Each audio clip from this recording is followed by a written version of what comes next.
how do foods, the individual food choices that we make within our preferred dietary patterns, how do those affect our risk for future mental health conditions and the course of any existing mental health conditions we may already have? So, and this was, food actually, the brain actually cares a lot about your food choices.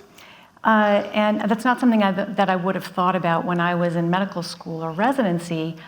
As I think most women do, I thought really of my food choices as purely a way of controlling my weight. And it wasn't brought up in medical school or residency, this relationship. But of course, food does matter to the brain. We were taught what's called the biopsychosocial model of root causes of mental illness, meaning that mental illnesses are thought to have psychosocial causes, such as stress, trauma, of course your mother, and those kinds of stresses we were taught to address with psychotherapy.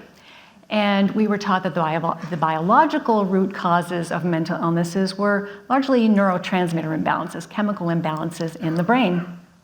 This is a theory that's been dominant for the past 75 years, and really the biological track in psychiatry has changed very, very little over that period of time.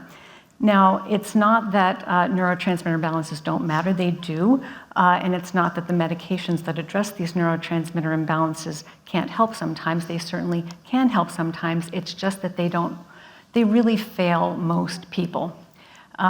They do help some people, excuse me, they do help some people, but the price that people pay for the relief that they will sometimes get from these medications is often a lot of physical health, especially metabolic health disturbances. For example, within minutes to hours of the first dose of taking an antipsychotic medication, blood sugar and insulin levels can begin to rise. So there are a lot of trade-offs here. So, and this is very interesting because I've been thinking about it this week. When it comes to the conferences, we've talked a lot about obesity and type 2 diabetes, and we actually have, for better or for worse, we have some medications that can help us with obesity and type 2 diabetes. They actually work, and if you can access them and tolerate them.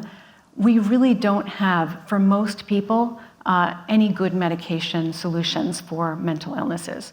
And this makes nutrition, prioritizing good nutrition and finding alternative solutions, all of them more important.